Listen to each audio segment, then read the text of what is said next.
Welcome to the Nerd Party.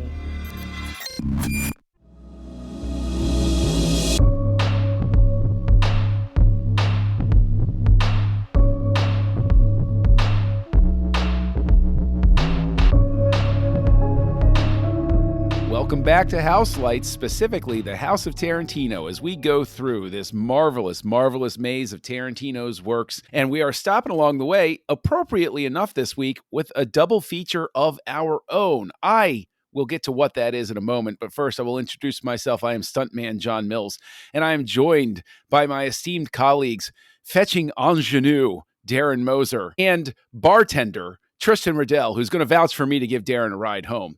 So if you can't guess from that reference here, our first movie that we're going to be talking about in our double feature is going to be Death Proof. Death Proof is going to be the first movie that we talk about. We did decide to watch the preferred question mark version of Death Proof, which is the longer. Half an hour longer, I think. Yeah, it's 27 minutes, but half hour is close enough. Close enough. Which you wouldn't know from all the jump cuts, because boy, were there a lot of them. Let's jump into the jump cuts. Let's talk about this right away, because Death Proof, in case anybody doesn't know, was originally released as part of Grindhouse, which was supposed to be a fun, silly little experiment between Quentin Tarantino and his good friend Robert Rodriguez, where they were trying to recreate the Grindhouse, the double feature feel of going to a cheap theater in a small town sort of thing, where these B movie theaters, they charge $2 and you'd go in and you get these cheap movies that would be thrown together, or they'd be low level releases. It's apparently a thing that Tarantino likes to do on his spare time. So Death Proof was Tarantino's contribution to it, and it comes out in 2007. And then on the heels of that, Tarantino also puts together this longer version, which is 27 minutes longer, that was actually screened at the Cannes Film Festival in the Palme d'Or competition, I believe. And so my first question, the first question we always get into, is we talked about where we were with Kill Bill. Darren, we know that you rented Kill Bill Volume 1, then you went right to the theater and watched Kill Bill Volume 2. Tristan, we know that you were super stoked for Kill Bill Volume 1 and Volume 2 when they were coming out. We went through my complex journey with it. But Darren, here we are with Death Proof. Grindhouse is coming out first. Were you excited for Grindhouse? Was it an experiment that you wanted to take part in? Or did you say, you know what, I'll wait for Tarantino's inevitable longer version that's going to come out of this? Like, how are you feeling about Death Proof? Well, remember, Kill Bill was the only Tarantino I had seen until we started podcasting about it. So I do remember trailers for this.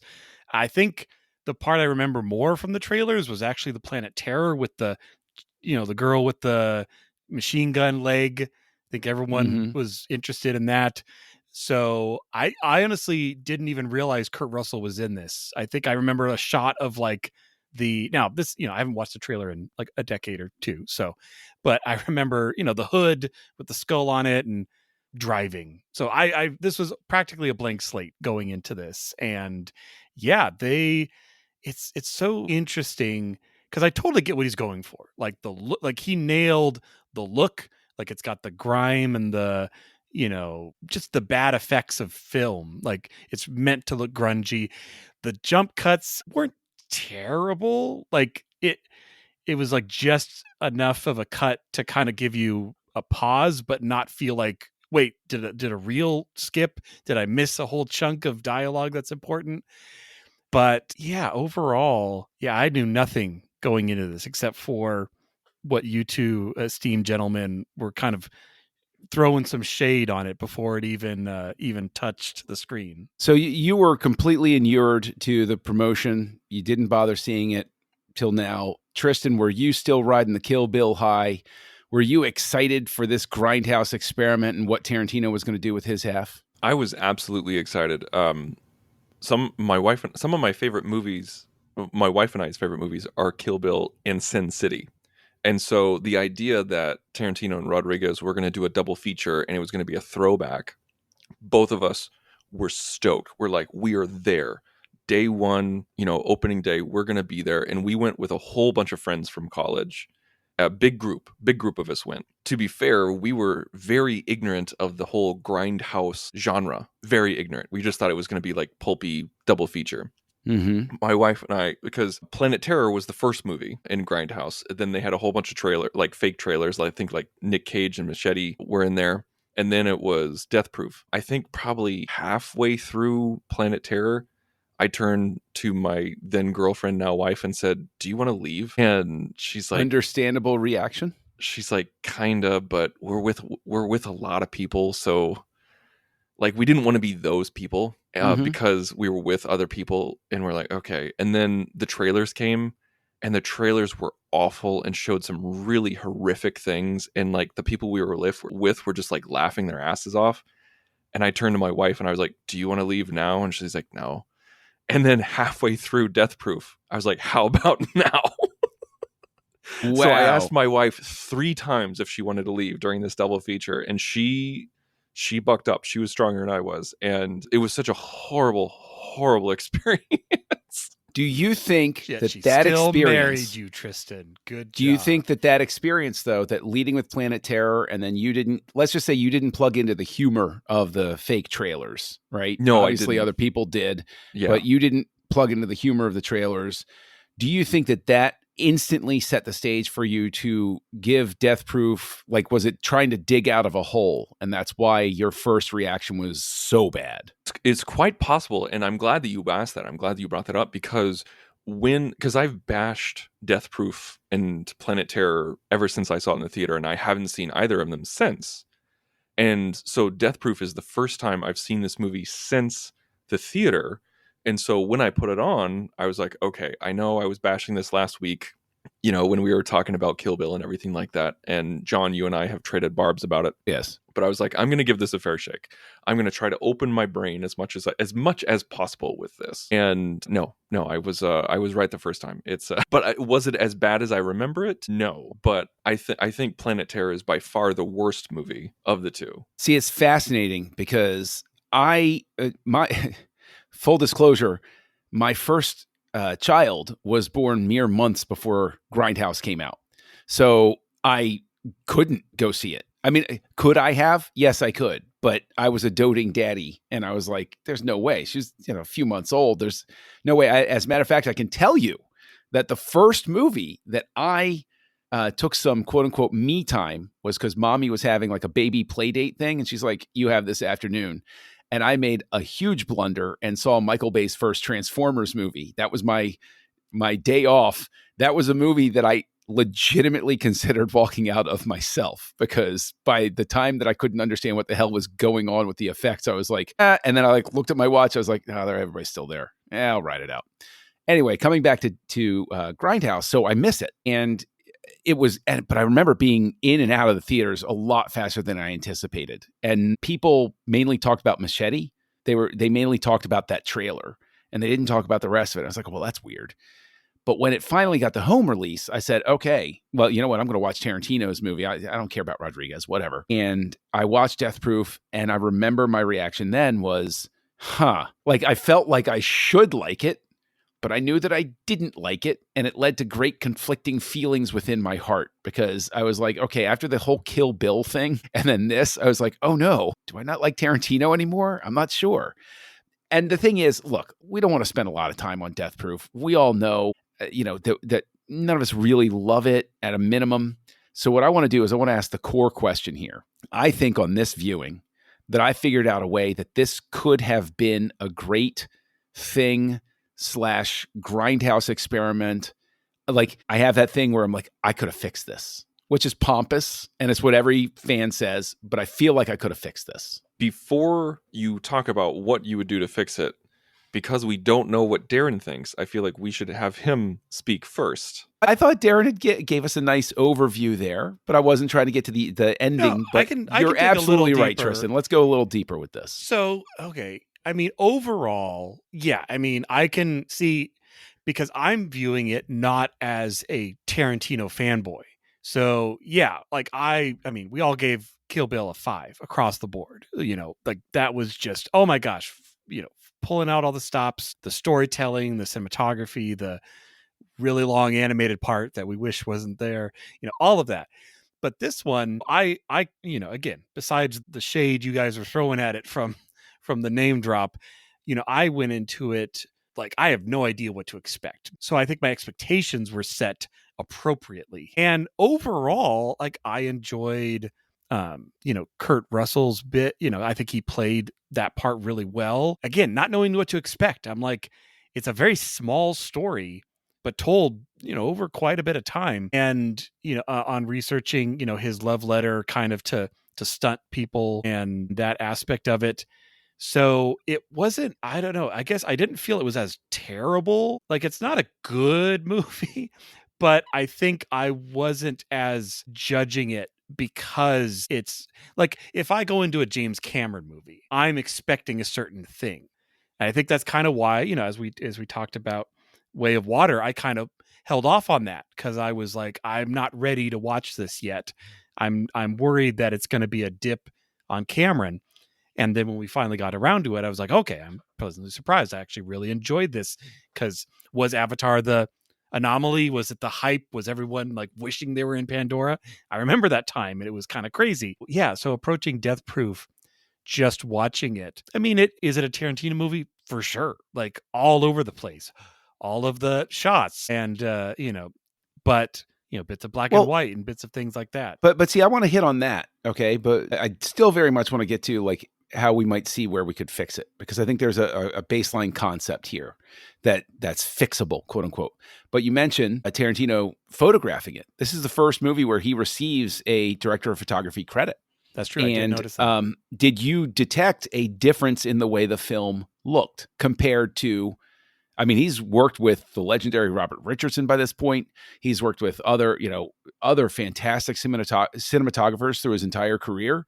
And he comes here and he does it on his own. Did you detect a difference? Did you detect that he no longer needs it? Like, I'm fumbling over to say, do you think that this is a director who's demonstrating that he's telling the cinematographer what he wants? Or are you getting the sense of this is a director who needs that cinematographer to help him polish what he wants? I'll answer that by saying how I felt about the end of the chase sequence. Like the latter part of the chase sequence at the very end, I forgot I was watching a movie. As so far as I forgot that, oh yeah, there's a camera following them. There's a camera over here choosing to shoot in this way. Like it all just disappeared. And then I thought about it for a second. I'm like, oh, that's right. That's all these shots and the swooping and the framing that had to be thought of, but just I dropped into it for that last part of the chase. So yeah, I'd say Tarantino proves he can be his own cinematographer. Should he be his cinematographer for every single future picture? I guess it depends on the load of the film, but I think he pulled it off. Tristan, I'll say right there, how do you think our boy Quentin does with his first time as DP? Credit? I think because the only complex situation was the car chase, and I'm not trying to diminish that. That was a big deal, and Darren, I think you hit it on the head. I mean, that was really well done. It had to be thought out. I thought it geographically, it made sense. It was well put together. It was a very well shot car scene, car chase, and everything like that. But when you think about it, this is a very isolated movie. It's like there's a lot of sitting and talking. There's a lot of standing and talking. It's like, oh, we're at the Quickie Mart, like we're at the diner, we're at the bar, we're in the car, we're at the barn, and that's it. Like have a conversation here, have a conversation here, have a conversation here. It's the opposite of Kill Bill. And so I think like for him to be a DP, this is the perfect test case. And like when you do something with the car chase, you're working with the stunt coordinator, you're working with the production designer, you're working with tons of other people to get what you need to do in order to make that work. So it's not just him saying, like, holding a camera saying, let's go do this. Like he has a lot of help, but I'm not trying to take anything away from him. I'm just saying that this is the perfect project of his for him to be a DP. And I think he did it well. It very much looked like a Tarantino film, but it was not as complex as, say, Pulp Fiction or Kill Bill or what we're going to be talking about, Inglourious Basterds. So yeah, but it was very weird because, you look at the cinematography of the first half and then you look at the cinematography of the second half and it just adds to the schizophrenic nature of this movie. Yes. Where it doesn't feel like a movie. It's two short films smushed together with one common thread. Absolutely, and that's exactly where we can start wrapping up the talk about Death Proof. Is that's where I think the opportunity to have fixed this is. There are two ways. The first way, I mean, the overall thing that it hinges on is to turn this into the double feature. Instead of having Planet Terror and Death Proof, you have Death Proof and Death Proof 2. If you really want to, you have Rodriguez direct one of them. Looking at it, I think Rodriguez could have worked with the first half. I can't see Rodriguez shooting the second half. Okay. That's a compliment to what you're saying, what you're both saying with Tarantino with that car chase at the end. I've never seen anything in Rodriguez's filmography. I'm not taking anything away from him as a professional, but look at the speeder chase in Book of Boba Fett. I don't see him directing this car chase here. So What a cut. Don't make me think of that, John. Bang. Oh, man. You're welcome. I did it.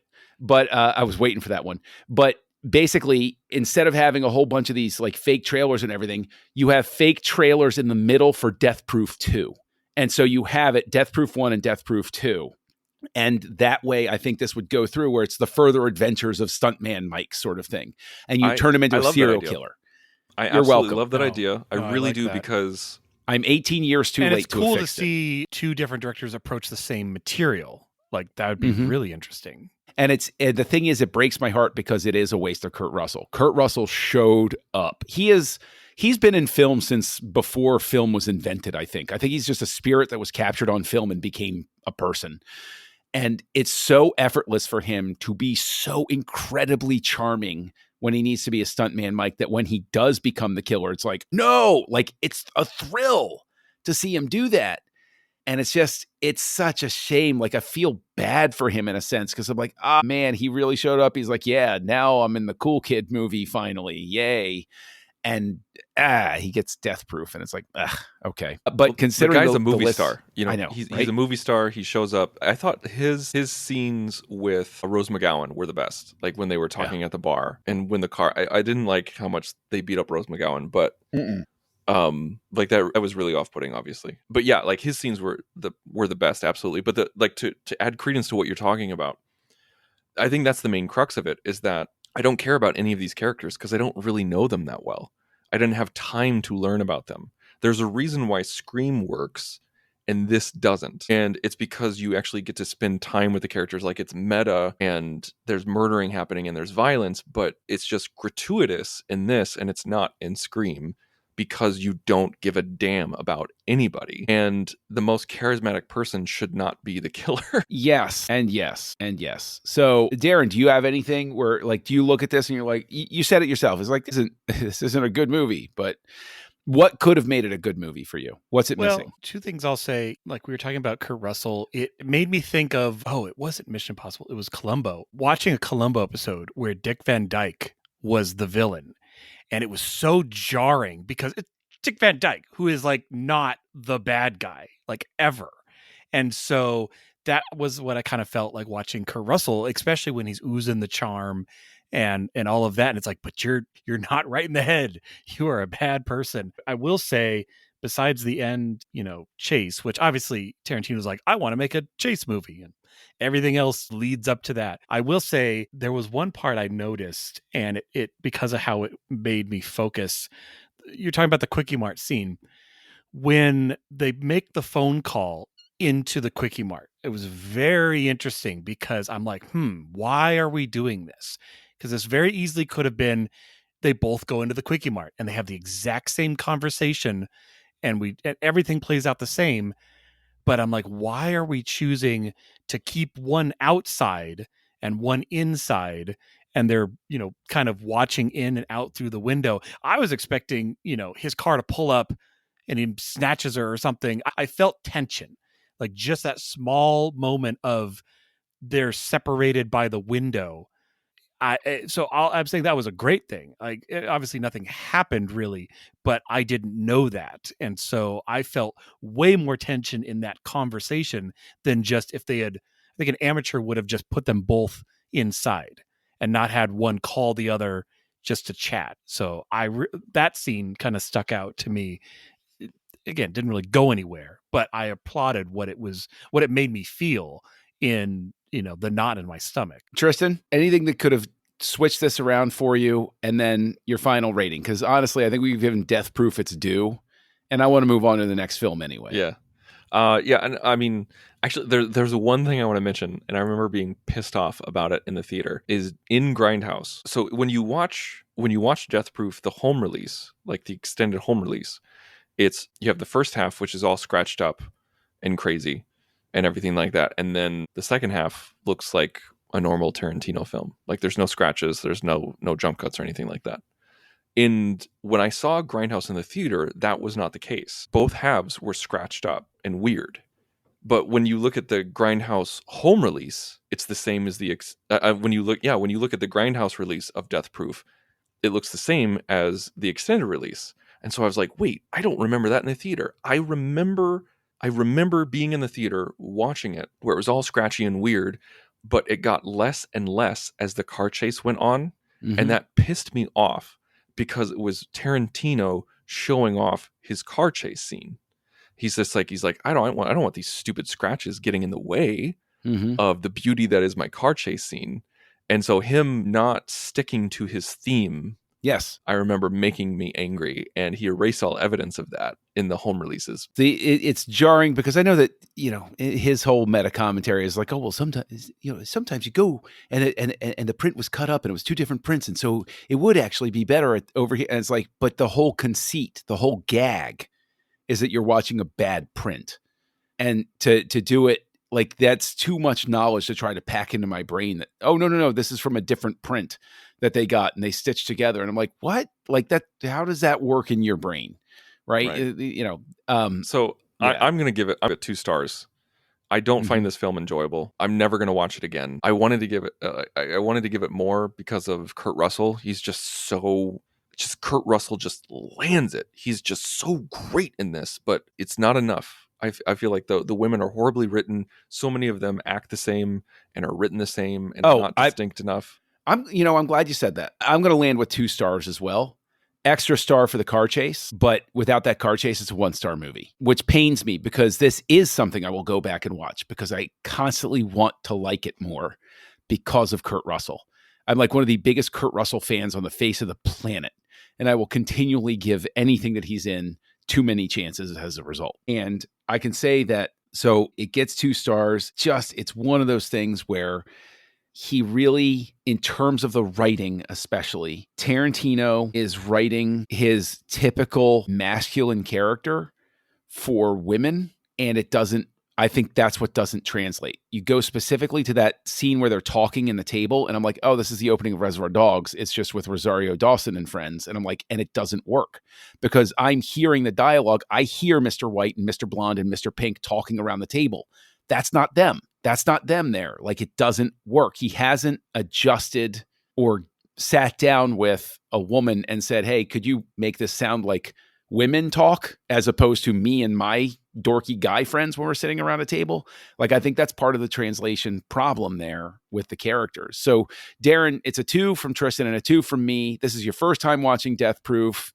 Extended version, where are you landing? Yeah, the same. 2 across the board. I mean, it had enough for me with the car chase, with just again, overall kind of it's like he's going back to his student film. Like it feels like a really, really, really well-made student film, which, and I think that's what I think kind of nailed you guys was your follow-up to Kill Bill, like a magnum opus of filmmaking was this. So, and especially, and I want to give Tarantino credit as well, because I say, oh, I haven't, been a Tarantino fan, but I've seen a lot that he's written as well. Like, I really enjoyed Sin City, which came out, I think, right before this, 05.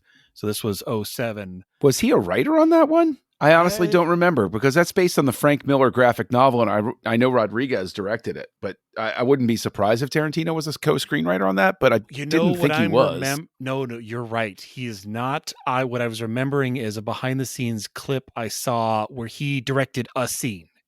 He did the scene with Benicio del Toro and Bruce Willis where he had the gun sticking out of his head, like one of those little mini scenes. He came in and directed it, and I saw a clip of that, and that befuddled my brain. So, apologies to the writers of Sin City. Well, but the thing is, he wrote True Romance. Tony Scott directed it. Yes. I adore it. I think that's great. He wrote Natural Born Killers and disavows it because of what Stone did with it. He was a ghostwriter on Crimson Tide polishes, but like when you watch the movie, it's so obvious where he wrote. So obvious. It's like it hurts. It's painful. Like you're like, oh, Tarantino wrote that one. These pages are blue. Right, exactly. Tarantino wrote this. Very obvious. It's very, very obvious. But yeah, I think honestly, the story of Death Proof over time is that Tarantino fell in love with the gag and should have just let the gag be the gag and maybe produced this and not try to direct. And with the gag becomes the ultimate darling and he can't kill it. Right. So right. if it ever tugged on him to be like, maybe I should have expanded this into its own movie. Like now, one question I have, because I didn't watch Grindhouse. So is Grindhouse like 5 hours long? Is it literally like a full double feature? Okay, so it's like 3 hours or something like that. Yeah, it was both films were 90 minutes and like what 10 minutes of trailers in between. Something like that. I want to say it was 5 minutes of trailers. Yeah, it probably wasn't even that much. You're right. Yeah. Got it. Okay. And Tristan's World trailers are 10 minutes long. Okay. So Tarantino, a little too full of himself, falls in love with the gag, can't walk away from it. 2 stars. This is the first real stumble in his filmography so far, I think across the board from all of us, we agree. And then he comes at us with Inglourious Basterds, which is a very famously misspelled title, almost like he's making fun of himself for his reputation as being basically functionally illiterate in terms of his spelling skills, which not my words. Somebody else said that. And so we come to Inglourious Basterds, and it's his first real exercise in, it's not historical revisionism, but historical fantasy. It's historical fiction. But real events, real-ish people, but a totally made up story. And so, Darren, I know this is your first time seeing it, so I'm more fascinated with this, but what kept you away from Inglourious Basterds? What was it that this wasn't the one that could compel you to say, you know what? I like that Kill Bill. I'll give this one a try. What wasn't that didn't resonate with you in the marketing? That's a good question. I mean, 2009, I was probably just watching Star Trek too many times since that's what I wanted to spend my tickets on. No, oh my gosh, I saw that like 10 times in the theater, man. See? No. I saw the trailer. I've seen clips, nowadays, like, I had seen a lot of the main kind of twist clips and stuff like that. Like the 3 in the bar and stuff like that, before watching it, this week. But yeah, back in 2009, I don't know. I think honestly, it was just kind of, I knew I wasn't a Tarantino fan and so I didn't know really the nuance. I think in my mind, I thought, oh, Tarantino, a lot of swearing, a lot of blood, a lot of gore, a lot of intensity. And that's usually not my cup of tea. Now, was that overall what this movie was? No. Like, I mean, it had all of those elements, but it wasn't like I wasn't recoiling from the, from the film. Actually, there's parts of it that I thought were going to go farther that they actually didn't. So yeah, I think it just came down to that is, I wasn't living in a tiny town with a single screen, monoplex, but it was just not really still on my radar. And I was watching Star Trek too much. Now, Tristan, were you stoked for this, or did you get it confused with the 1978 Italian film, The Inglourious Basterds, that this movie drew some inspiration from? No, I think I skipped this one in the theater because I was so angry with Grindhouse. Death Proof pissed you off. Death Proof too far. And Planet Terror pissed me off so much that I think I skipped Inglourious Basterds. I'm not saying I did, but I have no memory of watching it in the theater. And maybe I did, but I don't. That's how angry I was. Is that I don't even remember seeing this in the theater if I did. I know that I did not see this. By this point, I was a father 2 times over. And so free time was even less of a thing. Actually, my second child was born like 6 months before this came out. More than that, but like it was born in November before this came out. So hands were full at the time. And actually, this came out in August of that year. I had actually just started a new job a few months, but there was a time of great change, basically is what I'm trying to say. So I did not get to see Inglourious Basterds in the theater, but I knew that it was getting a great rep. Like a lot of people were giving it a lot of love.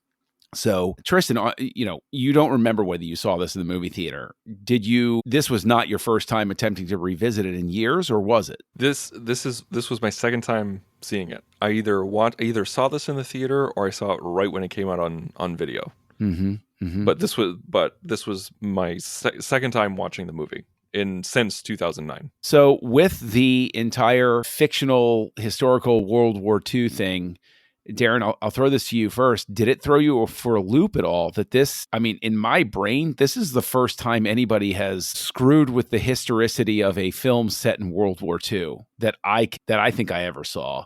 Did it throw you for a loop at all, encountering Brad Pitt as the leader of not the Dirty Dozen, going on all of these Nazi killing missions? Well, I mean, yeah, I'm sure it is the most liberal take on history, but I don't know. I guess I always viewed war films through the lens of like, this is a retelling. Like I never, maybe everything except for like Band of Brothers, which I think was, a lot of people have said like was just so crazy faithful, like to the point where some of the actors were like, oh no, I wasn't there. You can't put me in that scene because my character wasn't.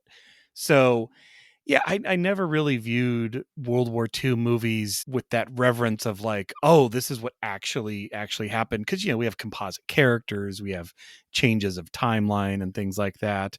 So, but overall... I mean, in the scale of, I don't know of any other movie in history that killed actually Hitler. Kills Hitler. Good, yeah, that was going to say, until the end.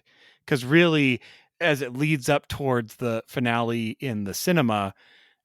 it rides on like, oh yeah, this could have, I never assumed this was based on a historical tale, but it was mostly historical-ish until we hit the end of the cinema. And then it was like, oh, we're just going to kill Hitler and enjoy it. Now, Tristan, do you think that works in this context? Do you think that the movie payoff of letting these characters achieve their goal of wiping out the Nazi high command, does that affect your take on the movie at all? Like, to Darren's point, you can play along up to a certain point, but the minute that you get everybody in that theater and everything goes down, obviously it's all just a fairy tale. But does that affect the viewing experience at all? No, not for me. I'm sure it was cathartic, for a lot of people for obvious reasons. And to actually see that happen, like with all, like all four of them in one room getting their just desserts, it's awesome seeing Hitler machine gun to the face. Mm-hmm. But no, I don't, it didn't really, it kind of, I raised my eyebrow when because I thought there was going to be some situation where like all four of them escaped or something like that at the last minute. But then when Hitler got a machine gun to the face, I was like, okay, like we're going this route. And I wish I could talk about another time that was cathartic where history was changed in one of Tarantino's films, but I can't talk about that right now. Not yet. There yet. Not yet. We'll get there. We'll get there. But it is interesting. I would think, and I want to ask you about this, Darren. Do you think that you can sense in any way that Tarantino is allowing himself to have more fun by divorcing himself from history at that point, from saying, no, I'm allowed to do this because to your point, who thinks this is real anyway? Right. Why not do this? Oh, definitely. I mean, I think you said it right. Fun. It's fun in telling a fantastical story, like where you are gripped with the unsuspecting Jews like being sought by the Jew hunter. Like once the nicknames come out, you're like, okay, like that's the kind of film it is. I was almost going to say, because I was trying to look up more World War II. I'm like, oh, well, it actually, as far as, I mean, it's taking it in a more serious tone, but it's really no more faithful to history than like Captain America, the First Avenger. Like, or Braveheart to Scottish and English history. Exactly. So yeah, well, okay. Yeah, actually, what? That's a fair point, Tristan. Why did it become a thing? Do you think it's strictly the high command thing? Because to what you just said, history is a plaything to Hollywood. Like we've talked about everything from Malcolm X to JFK to The Doors to wait. If I name any more Oliver Stone movies, I really feel like I'll just make my point too well. But do you think it's just Tarantino finally said, why can't I have as much fun with this as everybody else does? Why can't I be loose with it the way they are? Nobody knows the real, like, nobody sitting down in Braveheart is thinking about the real history of Robert the Bruce and who was the real reformer and like William Wallace and everything, or, you know. I don't know if I'd go that far. I'm just riffing. You know what I'm saying? I don't think Tarantino thought twice about it. I think in his own Tarantino way, he was just like, you know what? And then we get them all together, and then Hitler gets machine gun in the face, and people are reading the script and are like, yeah, cool, that's cool, it's cool. And then they just move on. I don't think anybody, like, nobody cares. It's a Tarantino film. Well, you know, it's supposed to be witty and violent. You know, it's one of those things where if you present yourself as factual, then you're going to be judged by those facts. But Tarantino has never done that. That's a fair point. Now, you know, obviously the breakout, and you mentioned the character, Darren, by his nickname, Hans Landa, who is played by Christoph Waltz, who this was my first time ever encountering Christoph Waltz in any role. And I considered him, when I finally saw it, a revelation. This was one of those roles where I would classify this as Sam Jackson in Pulp Fiction level, where this movie doesn't exist without him. So far as I'm like, it's a curious, fun little movie without him. Tarantino almost quit making this film because they couldn't find the right Hans. Wow. Like he legitimately, they were going to wrap up production. I never knew that. I never knew. Like in the casting process, in pre-production, he was just like, he was talking with Lawrence Bender, and he's just like, you know what? Like, maybe we don't do this. Maybe we don't do this one. Maybe we do something else. But then Christoph Waltz auditioned, and they're like, okay, all right, we're going to do it. Well, that is absolutely serendipitous that they found him, and I'm grateful. But Darren, do you think that aside from Waltz, because I think all of us would agree that he's a key to this movie, I want to ask you pointedly about Brad Pitt. How do you feel about his performance in this film? It's funny because he's kind of barely in it. Like, there's a lot of scenes that don't have Brad Pitt in it, and maybe my mind kind of mixes it in with like Fury, you know, where he's in every single shot and stuff like that. But, you know, I always say keep Brad Pitt in just for the Italian line scene because it's so out of field. Gorlami. Yeah. And it's like, is anybody like, it's like an Italian speaking with an American accent. Like, it's just terrible. It's absolutely terrible. But, you know, I think in this movie, you can tell there are moments that were dreamed up in the storyboard. The walking out of the tunnel as he's, you know, killing Germans in the front, like where we're introduced to his character. There's several moments for Brad Pitt that are, you know, almost caricature of this kind of American, like you said, not Dirty Dozen kind of thing. So, but yeah, I think he was great in it. I didn't think he was going to win any Oscars on it, but you know, I could see George Clooney do it. I could see a lot of actors doing that role, but I was fine with Brad Pitt. You could see Clooney in this type of role? I'm not challenging you. I'm curious. That's the first time I've heard Clooney dropped in that sort of way. Are you basing that on, like, you know, his turn in Oh Brother, Where Art Thou? You think that type of Clooney can pull this off? I'm thinking just the softness of the voice, where it's a menacing kind of softness where you don't know. And then like he grabs the guy's baseball bat and clubs you across the head, and you're just like, whoa, where did that come from? But we're talking about Brad Pitt. So. Yeah. Well, Tristan, same question to you. How do you feel about Pitt's performance here? Well, I feel the same way about Pitt's as I do everybody else's. I think everybody showed up. I think everybody was firing on all cylinders. Diane Kruger, Eli Roth, Waltz, Fassbender. Fassbender nailed it. Gosh, absolutely friggin' nailed it. That scene. And what I love is they don't over-explain the three. The holding up the hand, the gesture for the three in the wrong way is what tips it off. My father-in-law was quoting that for months, saying, like, did you know? I'm like, Dad, if you're just going to be quoting a movie that we both have seen, don't say, did you know? Right. But, you know, the thing is, I think that, you know, to speak to Fassbender's performance, I think it's indicative of Tarantino with Inglourious Basterds, especially after Death Proof. I see the Tarantino that in my book showed up for Jackie Brown. It's strange to say in a movie that has as much idiosyncrasies as this one.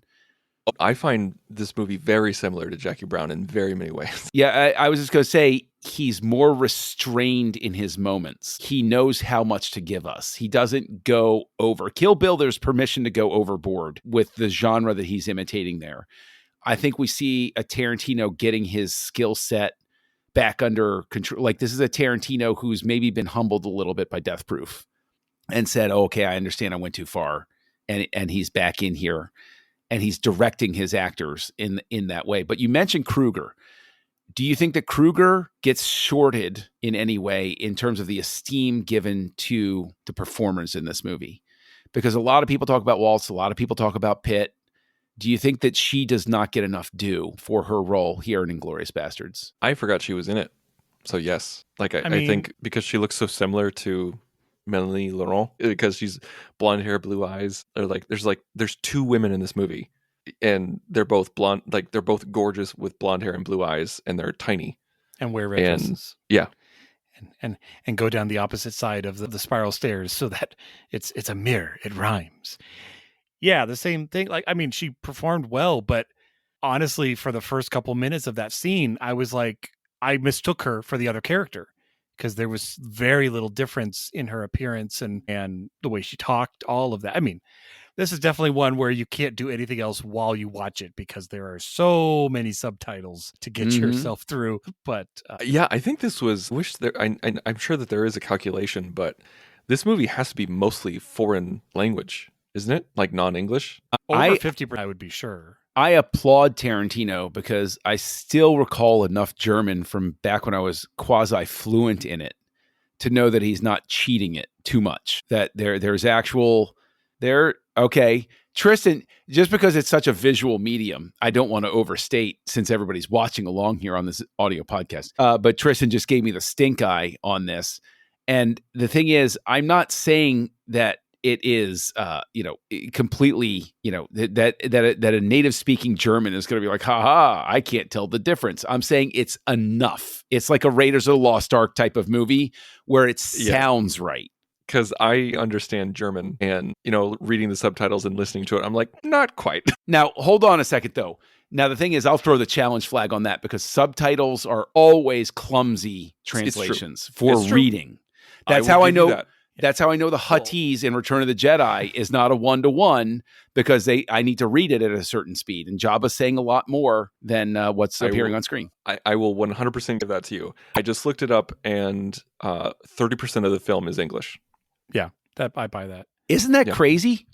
Like, that's cool. He did a foreign language film. By today's Oscar standards, this should have been up for Best Foreign Picture, right? Yeah. I mean, he just should have gotten a... Excuse me, it's called international film now, John. I'm so sorry. I'm going to be going on my apology tour very shortly, and I will be sitting there along. All you have to do with everybody else. Crawl over the sands and just say you love everybody and blow kisses like Roberto Benigni. That's all you got to do. Thank goodness that I didn't write that on social media. I would never live it down. I apologize for myself and all of my forebears. So I want to complain about this film. I want you to. I want you to because I want to argue with you. Go ahead. I do. Okay, so here's the thing. Here's why this is what I didn't like about the movie. This movie should have been 40 minutes shorter. And what I was talking about with how I thought it was had so very no similar English. Thing. Is that what you're taking? No English. Too much English. I understood too much. No, the opening scene of this movie is freaking phenomenal. This has such a grandiose opening. It's grandiose in its subtlety, if I could be contradictory here. The way it's shot, the way it's acted. Like, you want to talk about someone who gets looked over. And the guy who played the farmer, Le Petit, he was, I mean, this was, I hate to use this word, but this was a masterclass in acting. He, from the word go, when he saw the Nazis coming forth, you could see it on his face. When he was sitting down, he was emoting everything. Like, he was a man who was hiding in plain sight.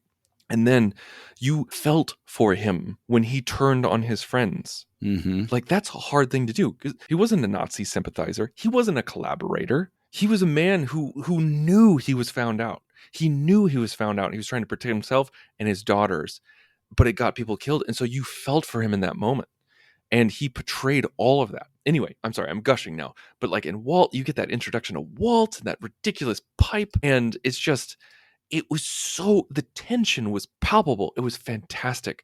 But here's the thing, every single scene after that was treated the exact same way, and it was exhausting. It was absolutely exhausting and too drawn out. Too masterclass-y? No, Darren, you can't have too much excellence in a movie. Otherwise, you're just Apparently asking not. too much of Tristan. No, let's be rhythmically, honest. it does not make sense. You cannot do that. It felt like chunks that were just thrown at you. Like, here's a chunk that's too long. Here's a chunk that's too long. Here's a chunk that's too long. And within each chunk is some great movie with some great acting and some great scenes. But it's just too goddamn long, to the point where I almost didn't care if the good guys won at the end, because I just wanted it to be over. Wow. I could not disagree with you more in this case. This is one of those famous moments where you and I are going to diverge completely, because I will start off with a little bit of agreement here. I'd say it could be about 10 minutes shorter. I think you could shave some stuff off here. I think that there are moments where Tarantino gets a little too caught up in the scene, but I think that this and the way he treats the narrative structure, and when he takes the breaks with the title cards, he does it right. It's, I'm turning the chapter, okay, and this is how I'm going. Again, it's like Jackie Brown. There's a novel structure type of thing going here, and I'll cop to it. We all know how well I responded to the way he put together Jackie Brown. I'm responding the same way here, where he is telling these chunks, to use your term, completely. He is building everything completely. Where does he get self-indulgent? In moments within those chunks where certain things go on a little bit too long. The build up to the bear beating the guy who goes on to be in The Strain as another Nazi. Question your career choices there. It's one of those things where that part, I'm like, okay, we could take a minute or two off of here. We could take a minute or two off of there. But 40 minutes, that's nonsense. I think that's crazy. Do I think maybe not 40, but a good 25. No, you're on 40. record. No. You're on record. No, I'm walking it back. 40. I'm walking it back. The jury Darren will decide in a minute whether you can.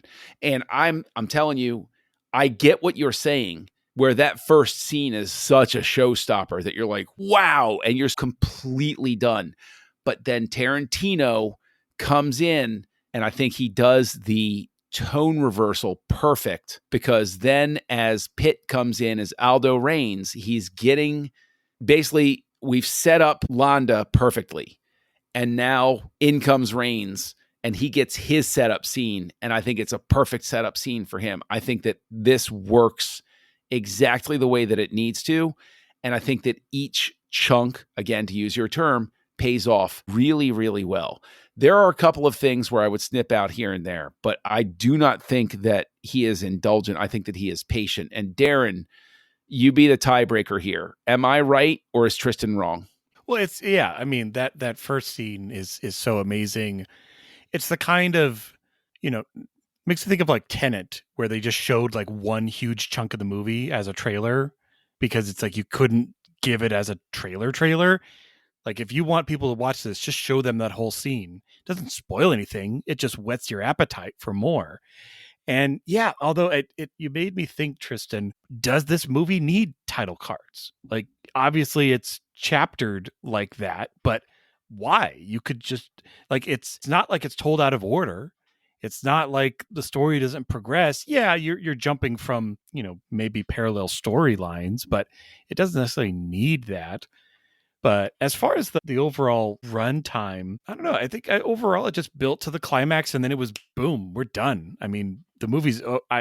As I was watching it, I'm like, man, I'm looking at my tracking bar on the runtime, and there's not a lot of time left. But we're just getting to back in the forest, and we're gonna cross. Nope, movie's over. Okay, we're done. But I would say, yeah. So I don't agree with Tristan. 40 minutes is preposterous. How could you even say such a time? Walking it back. He walked it back. He walked it back to 30 minutes and 25 seconds. Oh, do you think that 30 30 No, I minutes said and 30 minutes or 25 minutes. I know. I'd say like it can be 210. Like 2 hours or 210 is what I'd say. Okay, here's an example. Yeah, give us examples, please. So Time Fassbender. code. I need time code. Yes. Fassbender is probably one of my favorite parts of the movie. Like his character, like, okay, so when he comes onto the screen and we see Mike Myers in a very non-Mike Myers role, and I'm just like, holy crap, that was cool. And then we see Churchill just sitting in the corner, smoking a cigar. And that scene is fantastic because, you know, it's very, you could tell it's written by someone who loves cinema. And Tarantino loves doing that. He loves talking about movies in movies. And Fassbender just nails the accent and like is suave in everything he does, talking with Mike Myers.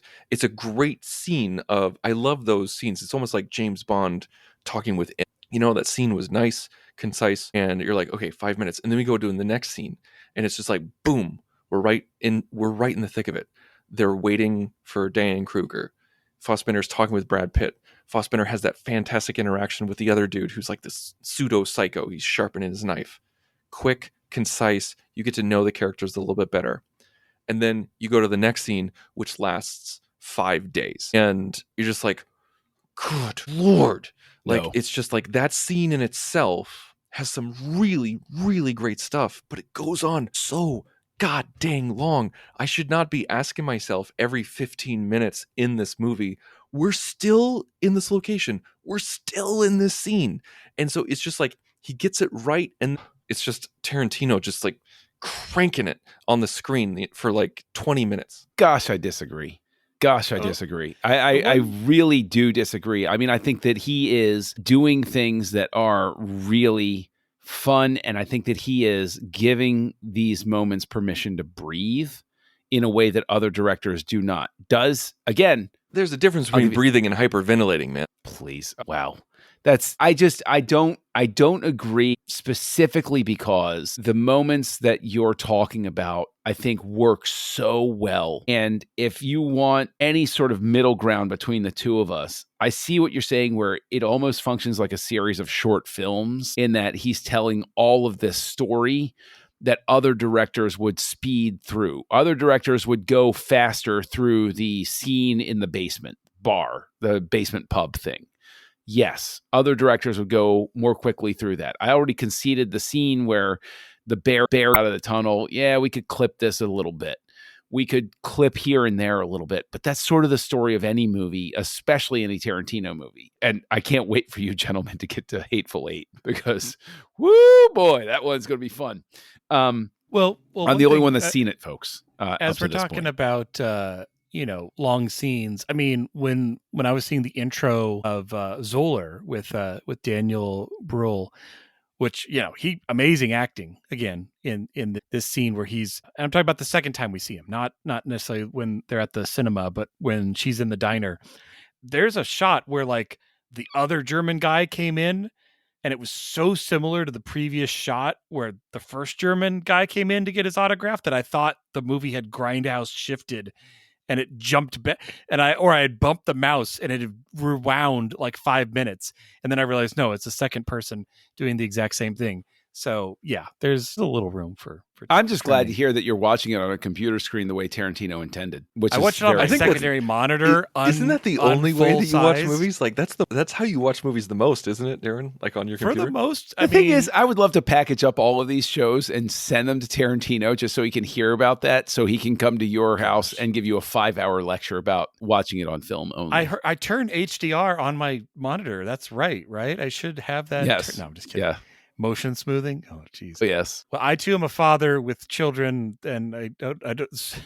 There's a couple of cuts in this movie that I definitely wouldn't want them to walk in on. We'll say the least. The one that I find the most jarring, and it's strange because I understand why it's there, is we're getting a peek inside of Shoshana's brain as she contextualizes the woman collaborator with Goebbels. But it feels like there are other ways that could have been done. It's a very Tarantino way to cut that specific type of thing in there. Like I don't dislike it because I'm being prudish. I dislike it because that specific thing is so jarring compared to the rest of the scene that it's like that's one of those moments where that feels like it's messing up with the rhythm of what's happening in there. And that's why I don't think that's a particularly successful drop in.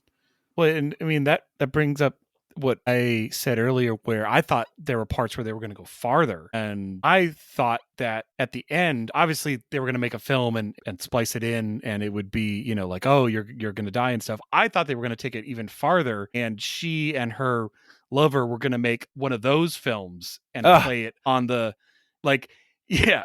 Which again, you know, Tarantino, I would not be surprised if that's where it went. It obviously the symbolism of, you know, kind of 1984-ish and all of that of the giant, you know, yelling head. That's again not where I thought it was going. So. Listen, that shot of her face projected onto the smoke in the burning theater, that alone should have won Robert Richardson some sort of something. And John Dykstra does the practical and special effects here. He designs them. Legendary guy. You know, thank you, Dykstra, for everything you've contributed to film history. He has a camera named after him. Yeah. An entire camera. So, like, it really shows, I think, because if you were to sit there and say to me, hey, where are the special effects in Inglourious Basterds? I'd be like, oh, somewhere. But good point. How do you set a whole room on fire safely and convincingly, right, and not endanger everybody? But even that requires the cinematographer. There's some really close note taking and lining up to make sure the look works with everything. And so, you know, there's a lot of applause to go around. But I think that, you know, we've talked about several aspects of this. We haven't just rounded third. We're in the next inning by this point, because the Death Proof conversation, I think, took a little bit longer than planned. So, Darren, I'll throw it to you first. Like, we've talked about the length of the movie. We've talked about the chapters. We've talked about those sorts of things. What is it that works best for you about Death Proof? Not Death Proof, my God. Works best for you about Inglourious Basterds? It's been a long show, folks. About Inglourious Basterds, and what is the one thing you wish wasn't in Inglourious Basterds? Where are your two extremes here? What's the one thing you're so grateful you saw, and what's the one thing where you go, you could have skipped that? You know, for the best thing, it's not even a scene. It's the word. I want to say tone. All of the times when there was like a German talking to either like a Jew or a French citizen or something, they nailed that. Like, I'm in a cage with a bear. You know, the Germans are like, oh, hey, how are you doing? How's your Thursday? And they're just like, you are occupying my country. Like, I hate you.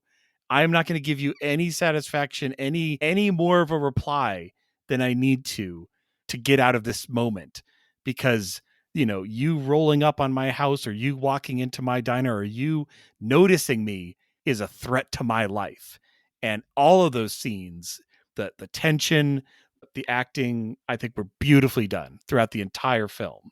So that tone they captured, because I'm like, yeah, that seems hyper realistic. As far as things to take out or just overdone, there's not much. There's you know, like Tristan said, you know, 40 minutes of it was way too long. But no, I honestly, not much comes to mind on the negative aspect. You know, I think I enjoyed this movie. I'm glad that it wasn't overtly graphic. You know, knowing that, well, let's say the scalping could have been a lot worse. This is your 40 minutes, Darren. Good Lord, this movie was graphic. Overtly graphic? I'll contend with that one. I'll say that the graphic nature of things, the violence, was more unsettling even than the severed leg in Death Proof. Gosh, that leg. Yeah. Because it was... Listen, I work with healthcare footage. Mm-hmm. Anyone who puts their legs up on the dash or out the window while driving is asking for that to happen. Yes, they are. I have seen the footage, and it's not pretty. This is your PSA. Don't do it, folks. Decades ago, I had a friend who would do that. And if I were driving, I'd be like, no, you're putting your feet down right now. No. Yes, that is a great PSA. Thank you very much. This isn't Smokey and the Bandit. You're not Frog putting your leg out the window. No. Nice callback right there. But all that to say that the violence here is actually more unsettling, because Tarantino has a very while he's not obligated to history itself, in this context, strangely, he feels more obligated to the realism of violence, right? Like the scalping looks super realistic. And even the shooting of people is like really uncomfortable to me to watch this stuff. Which I agree. I guess it's got to just be a me thing. Like, obviously, yes, that's like there's tons of violence. There's tons of people being shot, blood everywhere, all of that. I guess in my mind, and maybe it's less on the visuals, because I can kind of look at the visuals and disconnect enough to be like, I know this is fake. For me, it's probably more the sound. Like it wasn't overtly on like, I mean, yeah, there's people crying when they're getting, swastikas carved into their head. But overall, like all the people being scalped were dead already. They weren't scalping like a live person and hearing that. Like that, I think I would have like accept that. So I can accept that. I got so you. I will say that's the kind of thing where I'm like, I don't want to watch this movie as a Tarantino movie. Like, what is he going to put in front of me? And even Hitler getting shot a ton. It's obviously a puppet, mannequin being shot with squibs. So yes, I'm not saying this is his least violent movie ever, because obviously it's not. I think Walking Dead did more with the baseball bat that like makes me squirmish than like this movie. Man, why'd you have to bring that up? I wasn't in the baseball bat era of Walking Dead, so I'm good. Okay. So Tristan, same question to you. I mean, cutting out the, obviously the 67 minutes that you were talking about earlier, but like slash it in half, folks. Slash it in half. I want to death proof it right now. Tops. Yes. This should have been the other half of Grindhouse, folks. But what's the one thing that you think was super successful outside of that first scene that you already talked about? And what's the one thing outside of the running time that you think was could have lived without? My favorite scene is, I already did mention it, but my favorite scene is with Fassbender, Mike Myers, and Churchill. For some reason, I just absolutely love how that is filmed. I love how it's filmed. I love how it's acted. It's just, it's perfect. It's so well encapsulated. Now, obviously, like my favorite scene is the opening, and we get that Hans, and then I also love the scene with Waltz, like the whole, that's a bingo, like, and he kind of like shakes back and forth. Like, who doesn't love that scene? Like, God, the guy got an Academy Award for it. It was so well deserved. What I could live without, I don't like how they treated Diane Kruger's character. Like, she gets shot, then she gets tortured by the Allies, and then she gets strangled to death. I'm like, I didn't really dig on that. Like, it felt unfair to that character. And I mean, I could go on. There's a lot of things that I don't like, and I'm not going to mention it because, like, John, you would hate me if I said my true feelings about. I could never hate you, Tristan. You know that. I lose respect Shoshana's for you. Storyline was really boring. Okay. I did. I specifically Shoshana with Brule. I cut it out. Doesn't matter. Doesn't even matter. Like I think she is fantastic. I really do. I think she's a fantastic actress, and I think she did great on screen. But ultimately, it didn't interest me. I felt the Bastards were way more interesting to me than her storyline. I feel like if you wanted to cut it down, you could excise her and it wouldn't change a thing. Disagree. I don't disagree that there are certain moments that could be trimmed there.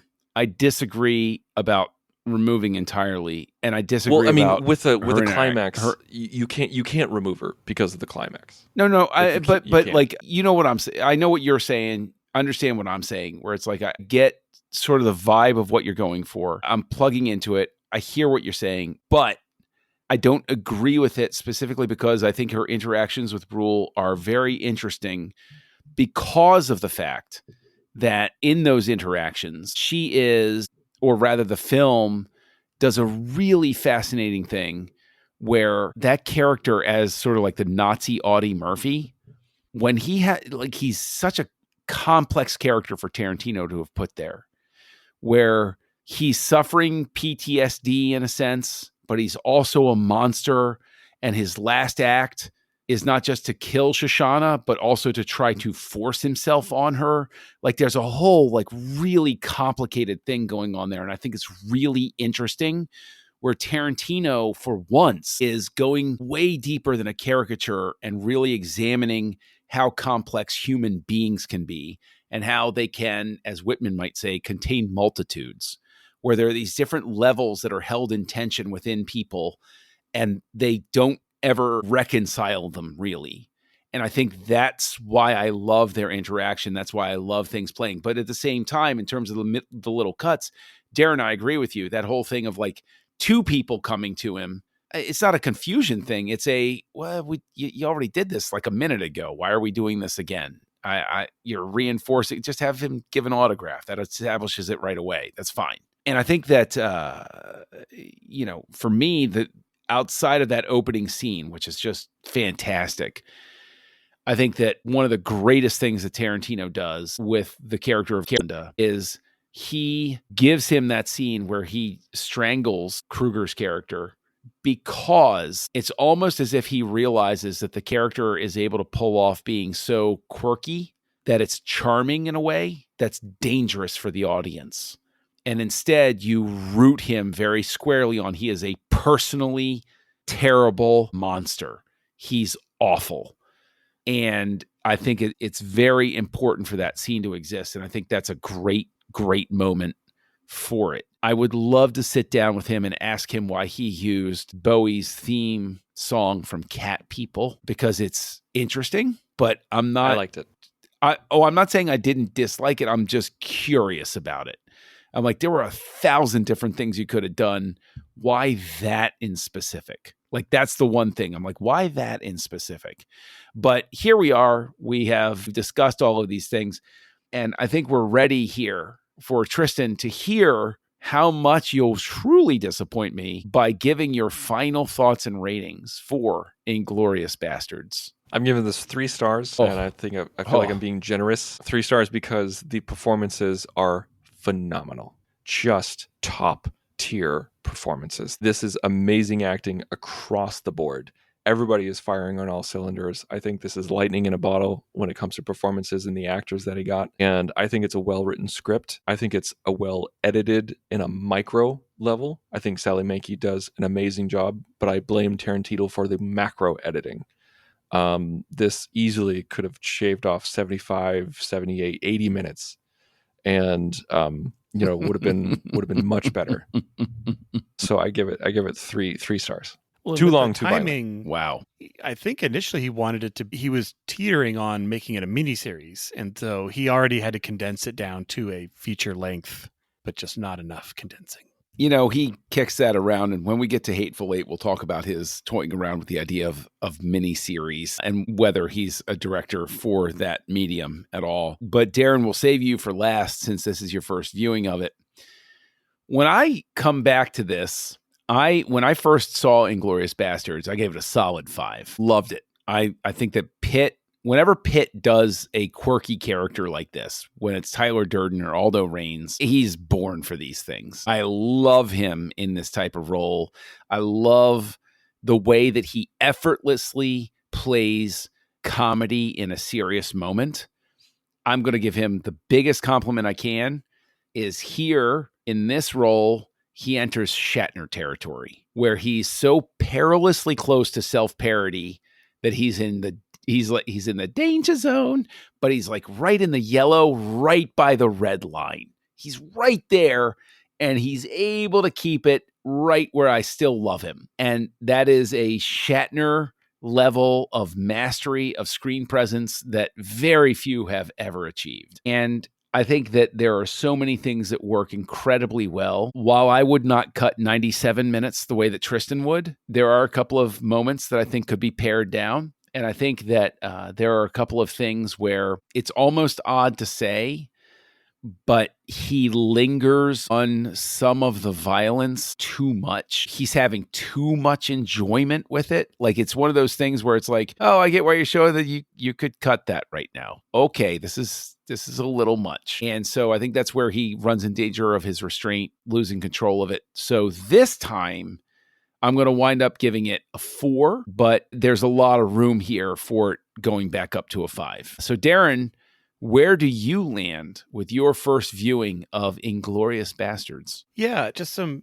final thoughts. Like, it's interesting because I think there's something about subtitled films in the fact that it requires like a certain type of focus. And obviously, we all say like, oh, the first time I'm watching something, or, oh, I'm in the theater. Even in the theater, like, you're controlling the fire hose of information coming to you. You can look other places. You can kind of, zone out a bit, or you can even get up and go get popcorn. But with a subtitle movie, you are like locked in.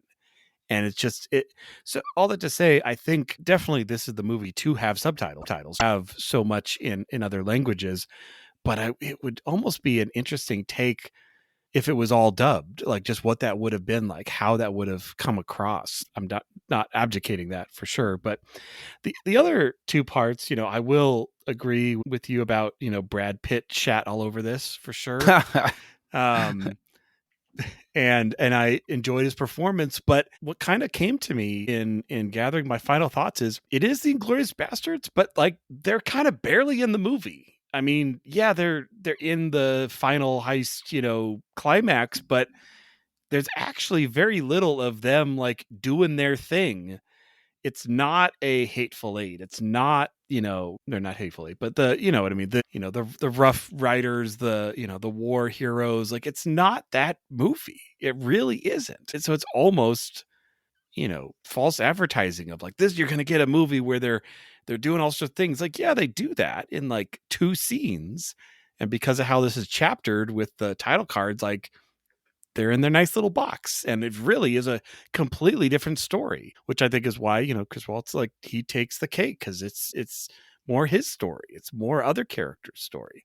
So I would have liked to see a little more of, what makes the Inglourious Basterds interesting. Like, they're all interchangeable at this point, really. Like there's nothing, about, well, except for the little one, I will say BJ Novak did a good job on not making me think about The Office while I was watching his scenes, which that's saying something. So all that to say, I'm also going to give this a 4. I think I often will bump things up a little bit in my rating when a movie makes me feel something.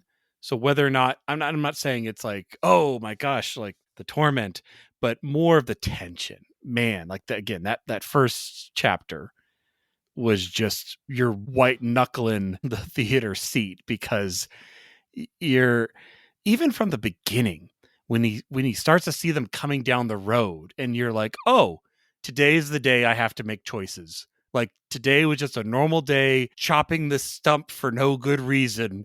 And now I have to make decisions about who lives and who dies. Like you feel that shift in the character. So yeah, I actually enjoyed this story. I'll par, 155 minutes out of it by the end, and maybe it'll be something watchable. But I'm gonna give it 4 scalps, as it were. Nice. Well, it's been a thrilling double feature, a Death Proof and Inglourious Basterds, 2 very different cinematic experiences, and fun to discuss either way. So, gentlemen, we are here. We're at a breaking point now because we've played with history with Inglourious Basterds. Darren, what are we going to discuss on the House of Tarantino next week? Next week, we're going to jump forward to 2012's Django Unchained here on Houselights. Join the revolution. Join the Nerd Party.